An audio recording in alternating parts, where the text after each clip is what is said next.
حالت روزہ میں ہم بستری اگر کسی نے کر دی تو کیا اس کا روزہ باقی رہے گا یا نہیں؟ کیا اس پر کفارہ لازم ہوگا یا اس کی قضا لازم ہوگی؟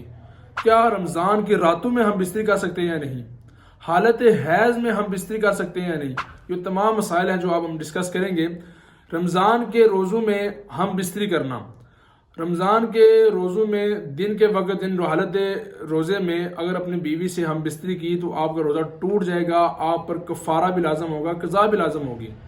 قضا اب کیونکہ روزہ صوم کا مطلب ہے رکنا، اب آپ رکے نہیں ہیں تو آپ نے وہ فیل کر دیا تو آپ کا روزہ ٹوٹ گیا، تو اب آپ پر کفارہ بھی لازم ہوگا، قضا بھی لازم ہوگی۔ اب کفارہ یہ ہے کہ آپ نے رمضان کے بعد مسلسل 60 روزے رکھنے ہیں، اب مسلسل 60 روزے رکھنے ہیں۔ اگر آپ نے 60 روزے رکھنے پر قادر نہیں ہے، یعنی آپ کے پاس اتنی طاقت نہیں ہے کہ آپ لگاتار 60 روزے رکھ سکیں، تو اب آپ 60 مسکینوں کو کھانا کھلائیں گے، اس کا کفارہ ادا کریں گے۔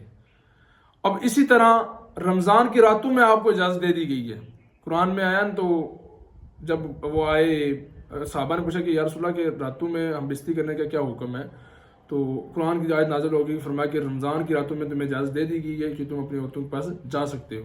تو رمضان کی راتوں میں آپ ہم بستری کر سکتے ہیں، لیکن حالت روزہ میں آپ ہم بستری نہیں کر سکتے ہیں، کریں گے تو آپ کا روزہ بھی ٹوٹ جائے گا اور آپ کی بیوی کا روزہ بھی ٹوٹ جائے گا۔